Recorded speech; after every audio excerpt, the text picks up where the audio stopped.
Thank you very much, Jason, for this very inspiring lecture. It's been, as usual, a provocation and an inspiration. And I'm sure there are some of you who are burning to ask Jason questions or polemize with him, but I would love you to just keep the questions and the comments until the very end of the symposium, because we have to follow our ritual, and our ritual is to let loose the challengers to your lecture here on stage, and the first one, the first man to go after or against or for you is I'm sure for is the legendary Norwegian green thinker Per Espen Stoknes, who became a legendary Norwegian politician, who became again a legendary Norwegian thinker, which doesn't mean at all that politicians are not thinking, but it looks like Oh. But okay. Well, anyhow, he is a well-known figure. He doesn't need any introductions, and I propose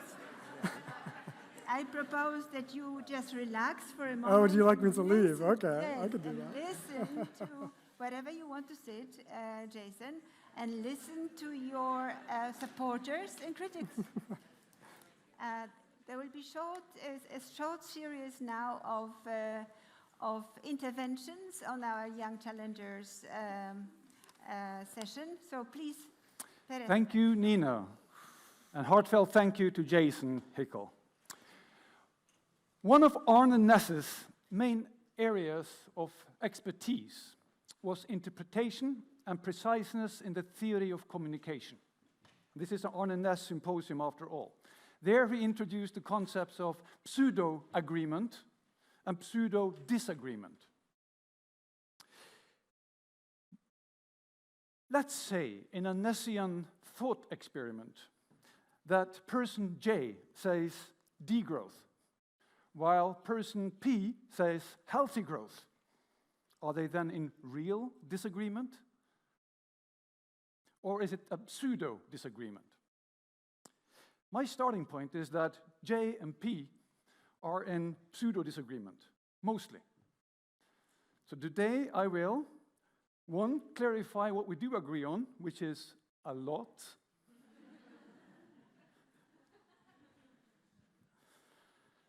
Then I'll explore key differences in communication and theory of change, and I'll end with 6 conclusions and recommendations. First, Hickel, we share the outrage over the injustice, the inequality, the insanity of it.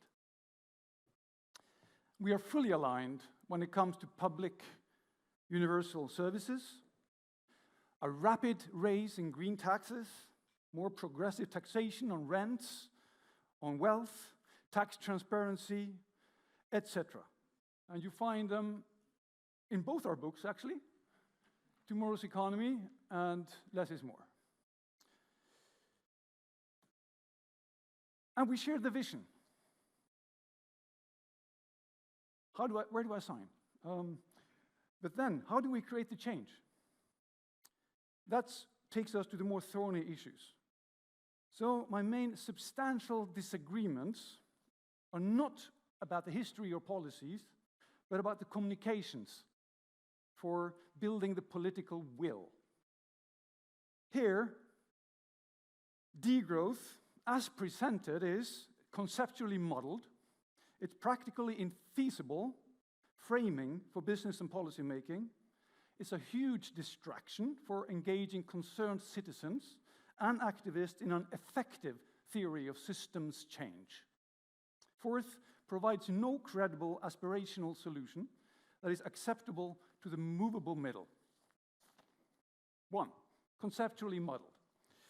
When saying growth or degrowth, please, everyone, always specify growth in what? Or degrowth of what? Are you against growth in well-being? I'm personally strongly for degrowth in material footprints. GDP or growth in the broad wealth? Growth in volume or quality? And the growth dynamics, are they J-shaped or S-shaped? The problem with degrowth is that it collapses them all to a single growth thing that is muddy. And actually, based on Hickel's book, we could say we need growth. We need rapid growth in well-being for the 99%. We need much more solidarity, rapid growth in equality, much more clean, cheap, and accessible energy, more local food, and rapid growth in regenerative agriculture. Is that degrowth? To create systems change, my answer is more real, rapid growth of green growth solutions everywhere, such as solar energy, electric public transport, plant-based foods, until they outcompete the wasteful gray solution. And I think Hickel would agree. But in most brains, the automatic linguistic associations to degrowth goes counter to these. Degrowth author Giorgio Kallis writes too, the degrowth goal is indeed social and environmental transformation, not a reduction in GDP. And Hickel, page 29, let me emphasize that degrowth is not about reducing GDP. Really? That means degrowth can also mean growth in GDP. To most people, this would be conceptually confusing. Degrowth is also economic growth. Yet, in chapter 3 of Less is More and elsewhere, Hickel argues forcefully against GDP growth and repeatedly points to the need of reducing growth in rich countries. I do understand as a philosopher what Jason and company is trying to get across with degrowth. It is the deconstruction of a self-perpetuating and dogmatic discourse of growthism. Academics get that. But putting D in front of an ill-defined growth gives an inconsistent frame, which is confusing as a political communication. Further, there's no clear definition of green growth in the book Less is More, so anything that Hickel doesn't really like is lumped into this derogatory phrase of green growthers, creating some straw men that are then easy to shoot down. Arne Næss has some principles for communication, including avoid tendentious renderings of other people's views. And I don't recognize the green growth critiqued in that book. What Hickel does criticize, rightfully, is not genuine green growth, but the gray linear growth up here, and the greenish kind of growth over here. So we need to nuance this. So this compass helps with conceptual clarity. Genuine green growth means not just any green growth, but growing green solutions that shift the entire value creation of the economy rapidly enough up towards much lower ecological footprints, and every year from now to 2050. Back in 1972, the Limits to Growth study was a huge success in drawing attention to the impossibility of endless physical growth. It was the degrowth of the 1970s. And in Norway, we got Future in Our Hands. Wonderful, great people, but a huge failure in getting its real message into political and economic decision-making or engaging the middle class, the moderates, what we can call the movable middle in degrowth. Why? Well, because it's infeasible in practical business and policies. As a theory of change, the degrowth framing does not attract what political pollsters call the immovable middle. Also, it's politically impossible. At this time in modern democracies, a government cannot pass orders to increase GDP, even if they wanted to, and even less propose national budget that would slash it. And if a degrowth government did pass a wide-ranging orders that lead to a decrease, any degrowth party would be ousted from power immediately or at the next election. So degrowth is furthermore unwanted in business. And to business boards and their general assemblies, it's dead on arrival. Imagine you go to meet some investor or CEO and you consult him to degrow. How much can you lose? How fast? Then you argue, degrowth is actually good for you. It's a little bit like Jesus. Go and sell everything and follow me, right? Lose your assets as quickly as you can. I'm not speaking about the policies here. We agree on the policies. I'm speaking about the association, the linguistic frames that is evoked. Further, in Less is More, I found no positive or constructive references to business. The mentions of corporations are scathing rebukes no reference at all to any creative, cultural business or a regenerative business opportunity. And if the swerve is to happen, we really do need more businesses on board, motivated to shift their investments dramatically. Actually, most commercial boards agree with our vision of a flourishing Earth. They want that. However, they are under structural constrictions that we need to shift. They need help to find credible ways of merging these two. So my second substantial disagreement here can be condensed into two words. They are words matter. And degrowth is the wrong word for motivating enthusiasm in mainstream and accelerating deep systems change in our society. And Hickel does touch on the problem in his book. It says, growth sounds so good, page 117. Then you go ahead bashing it anyway. And you say at the end, I was worried about the frame of degrowth, page 287. And yeah, you should listen to that worry. It's a great frame for firing up left wings and academics, like us and like me, but fails miserably in business and midstream, as seen in the recent election. It's so easy to shoot down degrowth politically. They will say, like this. Let me do some personification here. Actually, it will be very much like the pandemic. Shops closing down, jobs lost, degrowthers are actually coming for your jobs, your vacations, your travels. They're confiscating your goods and hard-earned money. They're going to push pandemic-like shutdowns, a new stock market crash, financial crisis, and unemployment on you, planned. So we're kind of giving them the ball. And I view our common challenge here then as one of pragmatic linguistics. How do we reach across the aisle? And we may need to let go of scientific doomism, philosophical deep ecology, and puritanical anti-consumerism and degrowth to get there. Third, it entices us as a theory of change. It becomes like a rage bait for already alarmed climate activists, hardcore ecological economists, and often others angry at unfettered capitalism for good reasons, of course. But then it's funneling energy away from engaging in effective societal change strategies. Let me name 3 distractions. Our real intellectual work today is not simply deconstructing corporate capitalism, neoclassic economics, philosophical dualism, consumerism, imperialism. It's been done already. It's easy. Arne Næss did it too. Thorough job with his work on Spinoza. Non-dualist Gestalt ontologies, and with deep ecology in ecology, society, and lifestyle. The real job is constructing an attractive alternative frame and narrative. Next one. Your 2019 and 2023 articles claiming green growth is impossible is misguided.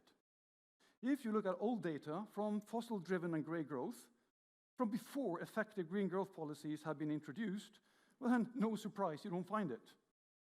You look somewhere where it's not. And using the same logic, I could just as easily claim degrowth is impossible. I have looked at hundreds of studies of economic development from 1950 to 2020, and all of them show economic growth, not degrowth. So there's no empirical support for sustained degrowth, except in Russia, Syria, and Venezuela. And now I've shown there is no empirical evidence for that degrowth is possible, unless you have a ruthless dictator. See, degrowth proposes that if you bake a smaller cake, then for some weird reason, the poor and the poorest will get a bigger share of a smaller cake. Just as you saying there is no evidence for green growth, I could easily point out and document there is no empirical evidence at all that degrowth ever worked for the poor, because each time there's a downturn, it hits the poorest hardest. Fourth, aspirational solution. Can real healthy growth be a credible aspirational solution? We do know that many countries, as Hickel mentioned a few of them, do deliver real green growth, yet, even if it's too slow, just getting going.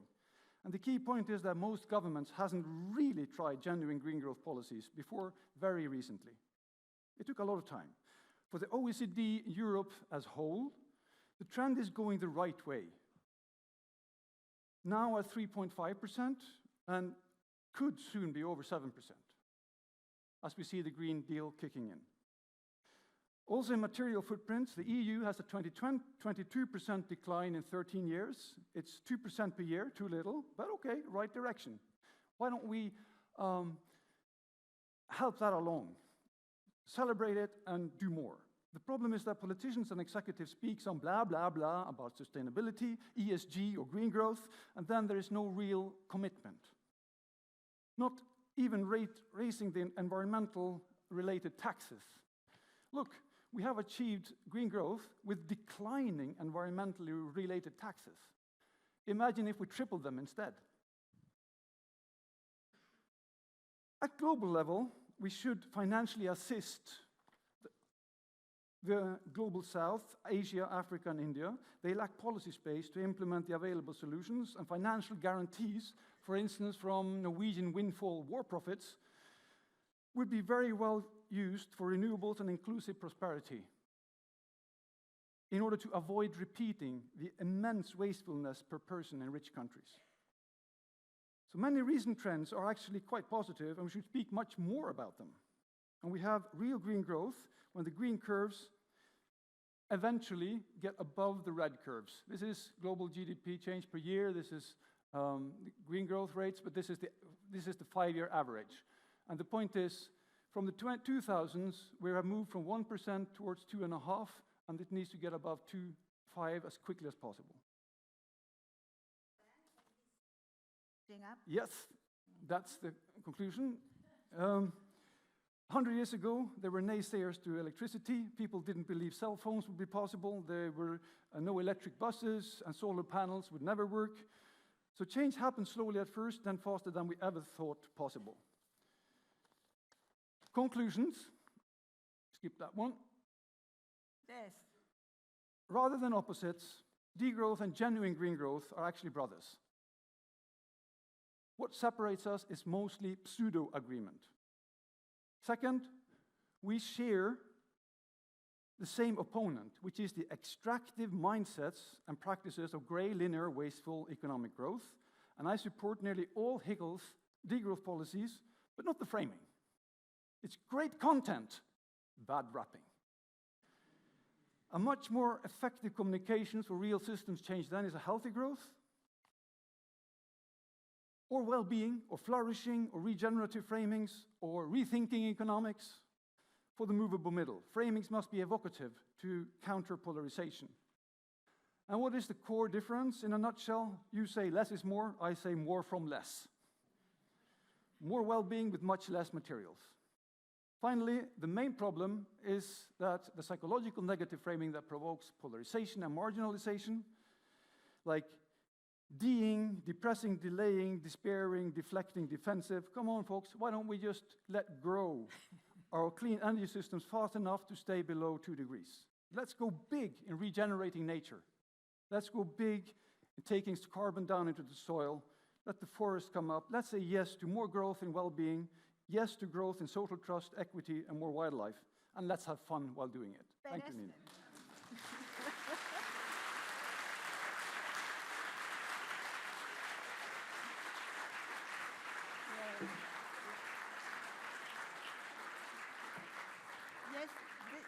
This is, my dear friends, the brutal fact of the Arne Næss symposium. This is what we want, eine große Salve.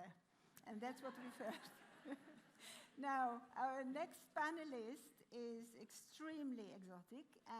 It is a student from Center for Development and the Environment. Her name is Matti. She is partly Norwegian, partly Kvern. She's not only a researcher on the effect the salmon river, the salmon fishing in rivers in northern Norway affected language and culture in the Kvern population. She is also an award-winning poet. So you have a bit of poetry thrown into the whole thing. So, Matti, the floor is yours. We are looking forward to it.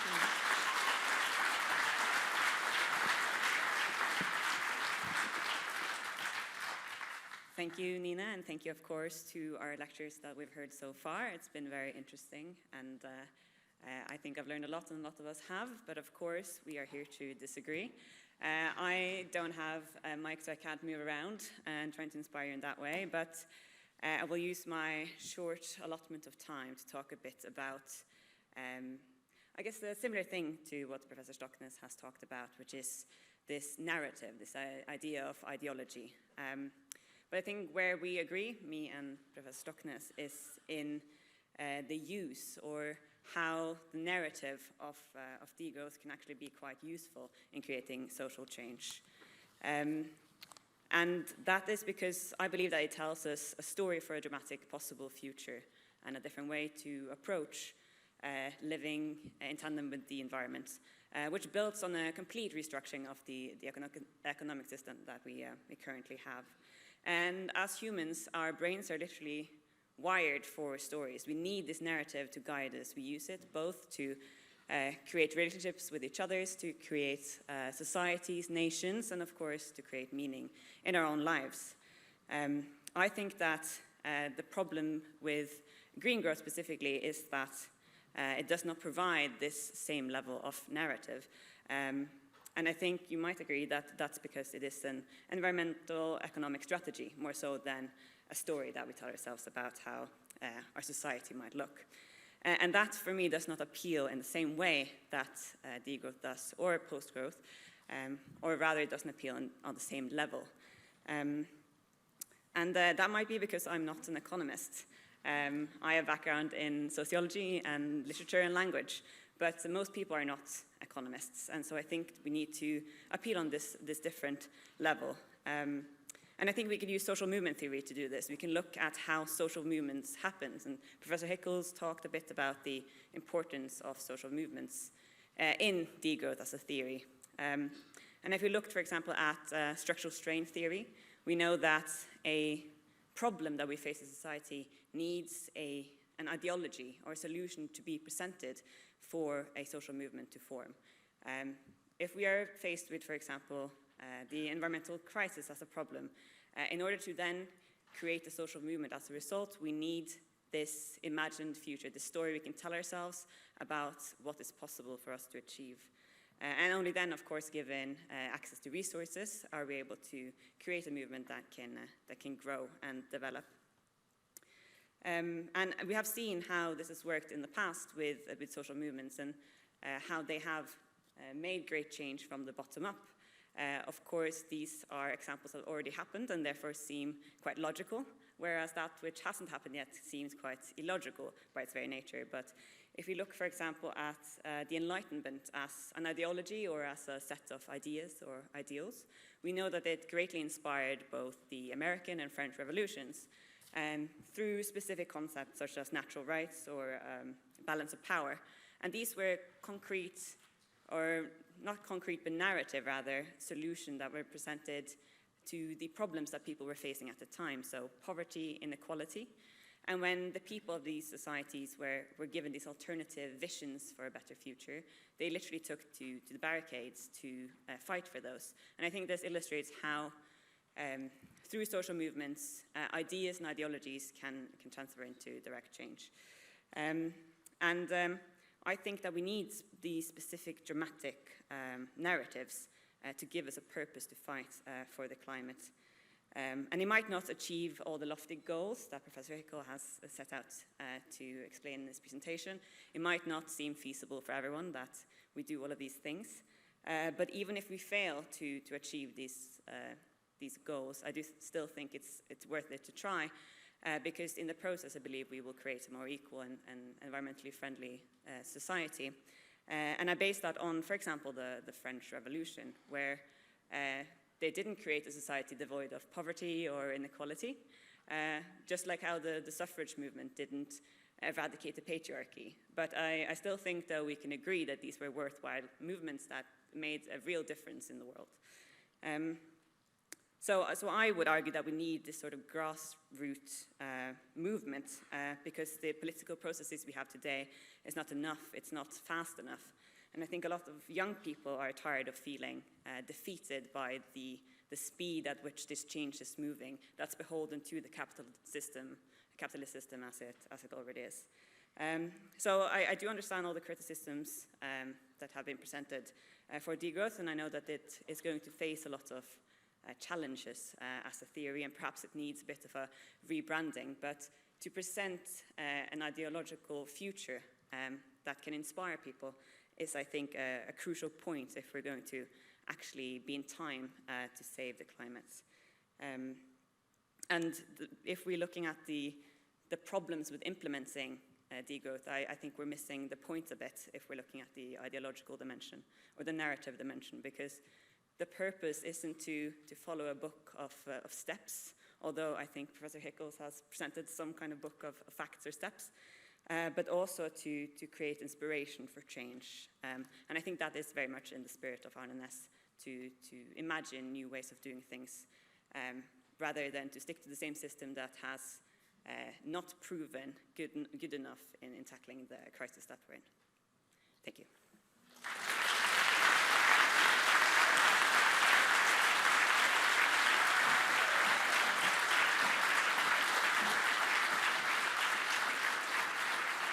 Thank you very much, Matti. It was very refreshing to hear your Irish accent, which is not usual among the Norwegian students. Tyler Barrett is a historian, like Matti, represents the advantage of being a cultural hybrid. He's half Norwegian, half American, and is navigating between cultures and languages and perspectives and so on. He is working on his PhD on Norwegian development assistance to Africa, especially in the energy sector in Tanzania, right? And is also interested in oil for development, as well as the evolution of hydraulic fracking in the Appalachian region in the United States. So here you go. There was a defense of Jason a moment ago. Thank you very much for restoring balance, Matti. Now, what are we supposed to expect from Taylor? Well, I'm probably not going to keep the balance, I'll tell you that much. But hey, just a quick disclaimer. I got 7 minutes. My arguments are going to be real simplified. And the many points where I agree with Jason, we're not going to talk about, especially on imperial and colonial history. But I'm just going to get right after. I'm going to talk about 3 things. Growth is an historical imperative, non-capitalist contributions to the ecological crisis, and post-growth as a solution. Historical imperative, real quick. There's a consistent trend of growth throughout history. It wasn't just markets. It wasn't just Lucius going around the corner to the taverna. For example, in the Roman Empire, or Roman Republic, I'm sorry, Marcus Crassus built up a fortune of $167 million in today's money on a bunch of ways that would make even Donald Trump blush, but including real estate speculation. So, this is something that's been along for a while in different ways, and the start of capitalism is also highly debated in history, among the Brenner debate, among others, but Rome's often cited, but also China, Han China and Song China are 2 that get talked about a lot, also very powerful families like in Republican Rome. And Mao Zedong, recognizing this, said in 1939, had it not been for the influence of foreign capitalism, China would have developed slowly into a capitalist society. So there's a lot of questions about the role of capitalism and how it grew. But now I want to do quick takeaways. Growth is widely present in human history. It transcends historical periods, as well as economic, political, and socio-cultural forms. Then this notion of capitalism originating in the West during the late Middle Ages in Britain and France, well, that's also a subject of historical debate. There's also evidence talking about organic emergences of capitalism, but of course that can't hold a candle to colonialism and what came after. I want to make that clear. Now we're going to talk about a little bit about non-capitalist contributions to the ecological crisis. And I want to briefly talk about the Soviet Union. It was one of the world's leading petroleum producers, highly extractivist. Those of you familiar with Bethesda Demuth's amazing environmental history about whaling in the Barents Sea could see how the Soviet system perpetuated whaling beyond the point where it was necessary. Environmental catastrophes, the Soviet Union managed to make the world's 4th largest lake disappear. And number 2, in cumulative emissions, if you look at 1991, the Soviet Union was probably one of the most prolific industrializers of all time, even more than the US. And here, these numbers are not as good as Jason's. I'm not going to claim that at all. This is just to kind of show that there is nuance here, there is complexity, and that the United States is still the big bad guy. So we've got a lot of different things going on here. Just a few takeaways. Contemporary non-capitalist states have also significantly contributed to global emissions and other environmental issues. Those non-capitalist states have largely been in the global north, but with the Soviet Union, it's hard to delineate on these kind of binaries. And capitalist states alone cannot be said to be responsible for the ecological crisis, but the lion's share. And this growth imperative that we trace back to Rome and other places is still present in the 20th century. Now, I want to use a little bit of time on this. I'm going to get a little closer to home. I'm from Southern Ohio, which we like to describe as where Appalachia meets the Rust Belt. So we have a legacy of industrial decline mixed with a sad history of extractive exploitation. And what has happened in Ohio since 1970 is industrial decline in many ways can be described as a sort of post-growth, though definitely not what the degrowth and post-growth communities are talking about at all. I want to make that abundantly clear. But since 1970, Ohio's lost about 700,000 jobs. I know degrowth wants to stop the auto industry, but tell that to the families in places like Lordstown who have struggled after the closure of these plants. The ratio of per capita income, even though these, this was described as a time where things were getting better for the middle class in the US, not in Ohio, went from above the US average to below. And just in 2001 to 2015 alone, over 120,000 jobs lost to China, and it's so bad that 66 of 88 counties in Ohio has seen a per capita income decline from 1970 to today. And you can see these charts up here. We have the opioid crisis, the poverty report. This kind of highlights the situation. And my point here is not to say that degrowth or post-growth are not good ideas or policy solutions. The idea is to say it's not as easy as we think. It's not as easy as coming up here and say, we'll do this, and that. This has material consequences for real families trying to put food on the table and struggling every day. And this is my point. Post-growth is extremely hard to control. Post-growth policies will be very difficult to implement politically, and much of the current debate glosses over internal dynamics in northern countries, though Jason, to his credit, very much talked about this. But there may be some who do not see themselves as fault. Rather, they see themselves as exploited victims. And in domestic historical contexts, such as in Appalachia, these claims have validity, and if we don't pay attention to them, we're not going to be able to make the political progress that we all have been talking about. So these are a couple overarching conclusions. If I could go real quick, human societies, historically speaking, tend to grow. By only focusing on capitalism, we may be misdiagnosing the cause. And this will make it more difficult to find the quick fix we need if we just create something post-capitalist that just keeps growing in the same type of way, or in the same way as the Soviet Union. Stopping growth will likely be extremely difficult in practice, and it could be argued that how we focus our time we have limited time. We all know this, and we saw the elections the other day. We know we have limited time. We need to think about what is the best strategy going forwards. And lastly, I think we do need a bit more historical nuance on the debates. We're not going to understand how we got to today by starting from today and going backwards. We sometimes also need to go backwards to go forwards, if that makes sense. But also, us as historians need to do a much better job of getting involved. Nina, I hope that was in 7 minutes. There you go.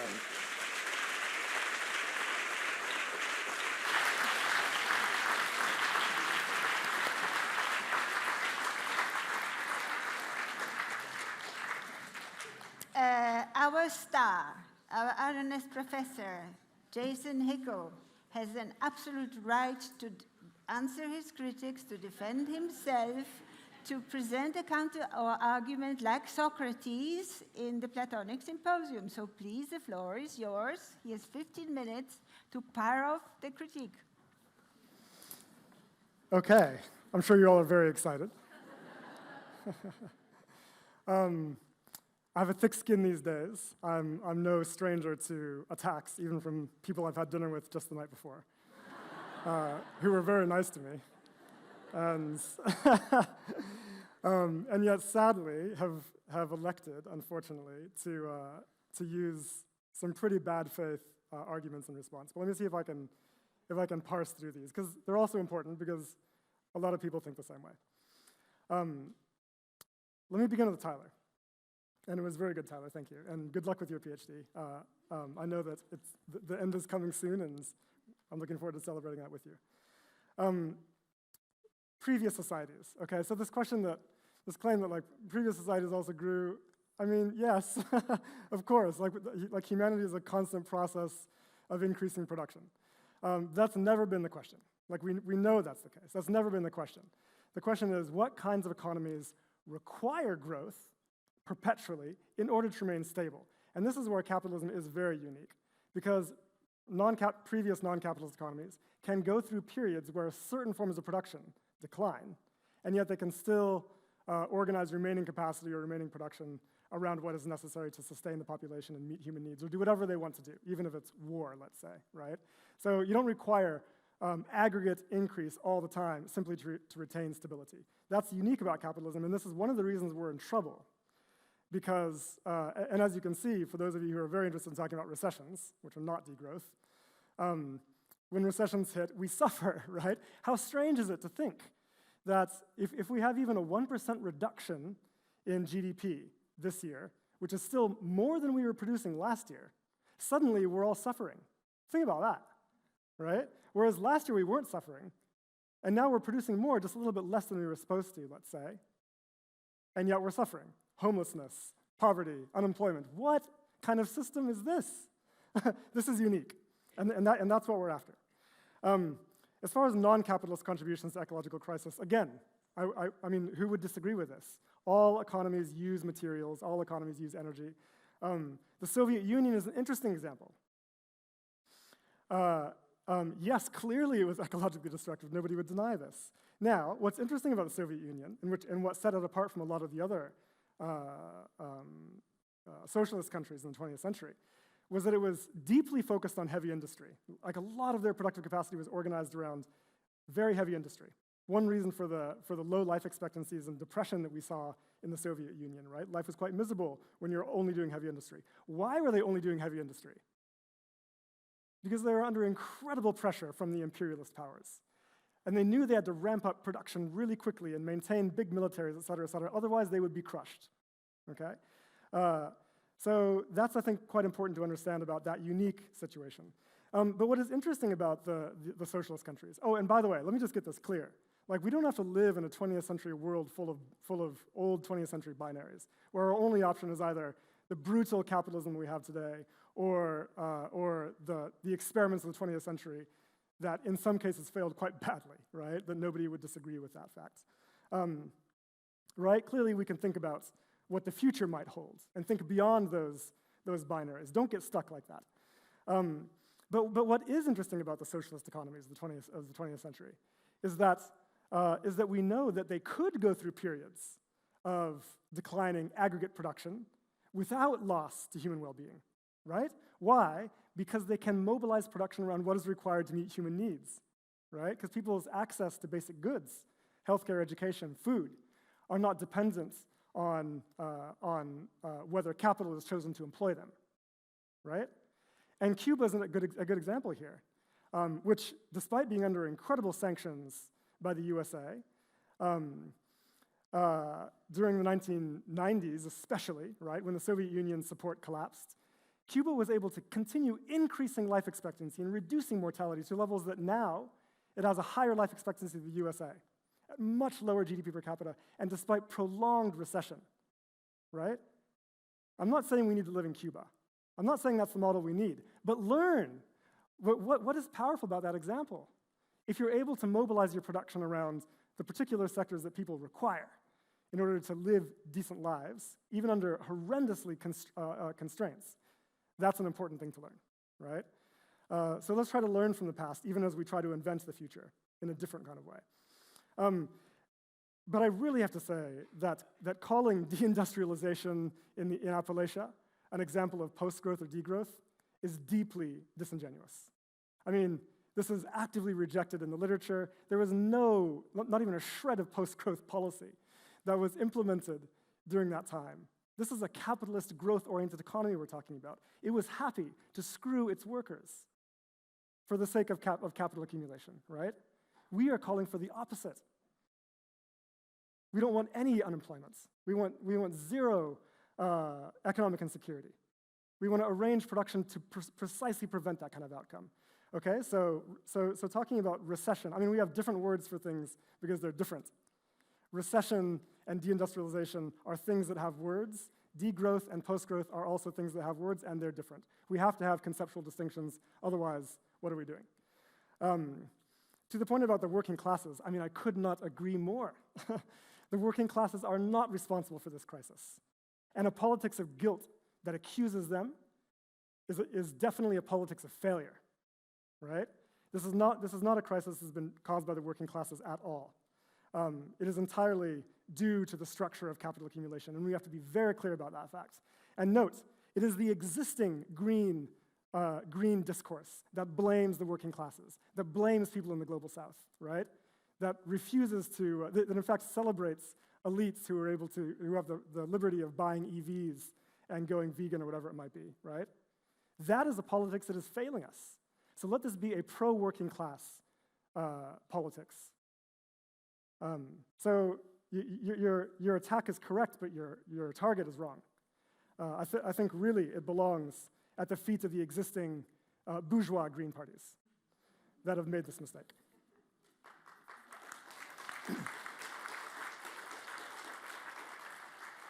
And we should talk briefly about the election. I mean, the election did not fail because people were talking about degrowth, right? The election failed in terms of green policies because green policy without social policy is bad policy, and there was not social policy, okay? So if you're going to start talking about scaling down the oil sector or scaling down fish farms, and you don't have a clear plan for ensuring that nobody gets hurt in this process, that every worker in the oil industry has the option of transitioning to socially necessary and ecologically important forms of production with a dignified wage and democratic conditions, if that is not an ironclad commitment for everyone who says the words, get rid of oil, then we lose. And that is why we're losing. And that, again, is the problem of the bourgeois green parties. Now, I realize that the Socialist Party, the labor movement, has also fallen in the polls. But why? Because, again, they have failed to secure the conditions for livelihoods and employment. They've failed to deliver universal public services, right? Housing is unaffordable for many people in Oslo. Many of you know this fact. They've failed to ensure a job guarantee. They've failed to prevent unemployment. They've failed to ensure access to the essential services that people require under conditions of brutal inflation, right? To do that, you have to have decommodification. So it's no surprise that people feel afraid. In a situation where you're talking about we need green policy, but we have no concern about your welfare, you're going to lose. And that is this is the kind of politics that we have to get past, okay? Now, let me be very, very clear. I am not advocating that you or the labor movements or even the green parties use the word degrowth at the podium, right? I've never made that argument. And I will stand here today and say avoid it if you want. It completely depends on the context, okay? In France, you use the word décroissance. You know, more than half the population is on board with you already. You can be a major union leader and use that word, the French translation of degrowth. People understand it, people are on board, they want that world. In Norway, probably it's different. You decide. You know the political context, right? Everywhere is different. So I don't think that politicians need to use it at the podium. However, it is abundantly clear that we do need it as an analytical term. We do need it for scientific work, which is where all of this emerges in the first place. And it's not our fault that it has exploded into the mainstream, right? I mean, academics have been using this word because we need it to be clear about what has to happen. Because words like green growth or sustainable development are meaningless terms, and they've been brutally co-opted for decades now. They are not getting us anywhere. Green growth, healthy growth, I mean, these are literally terms that oil companies use. BP uses this terminology. This is going to break through, you think? We don't have time for that. We don't have time for that. so we need it as an analytical term. That's crucial. And I should say, it is not conceptually muddled. It's extremely clear in the literature, okay? And I have to push back on you on this. I mean, this is not Twitter, right, where we can just say willy-nilly. We're academics. We have to be very clear about what's going on. And the literature is very clear, that the objective is to scale down aggregate use of energy and materials, right? Green growth has the same objective. The difference is that for degrowth, we recognize this is accomplished not just through technological change, but by actively scaling down specific forms of destructive and socially less necessary production. That is how you do it. I don't know what you call that when you're scaling down a certain form of production, but it sounds to me an awful lot like degrowth. Now, again, you don't have to use the term. We can just go ahead and at the podium say, scale down less necessary forms of production that are organized around capital accumulation and elite consumption. Maybe there's a nice acronym we can use. I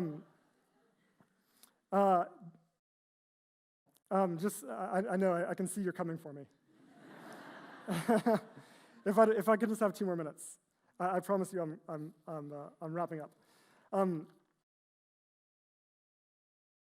So the term, the framing of green growth, yeah, I mean, look, it's already used by all of the political parties. It doesn't get us anywhere, so I don't know what we hope to gain from that. However, I am open to the importance of talking about framing, of talking about stories, talking about narrative. This is clear, and you're an expert in this, and this is important. So I don't neglect that. But notice that in my own speech, I did not use degrowth except for in the very specific point about talking about scaling down less necessary forms of production. I don't think we need the term. I am not committed to it. I did not invent it, right? We need it analytically. We don't need it publicly. So we can think about the narrative. What is that? That's a conversation we need to have. But definitely, green growth discourse as it exists has no answer to how to successfully scale down certain forms of production, including the oil sector. Has no answer for that, right? It has no answer for the problem of renewable energy that Norway faces right now, where in order to produce the renewable energy capacity that we require, we're in conflicts over lands, right? What is the answer to that? It has no answer to the imperialist dynamics of ecological breakdown and appropriation in the world system. We need more than that. And so I think that we have to push beyond the terminology that the past 50 years have failed with. And I'm not saying that degrowth is the answer, but at least it clarifies. At least it's honest. And this, I think, is one of the reasons the term has become powerful, because it cuts through the bullshit, you know? Because there's a lot of bullshit. we get it every day. And I think that some clarity about the situation we're in is vitally important. So I'm going to leave it at that, and I'm sure that you're very happy with that. But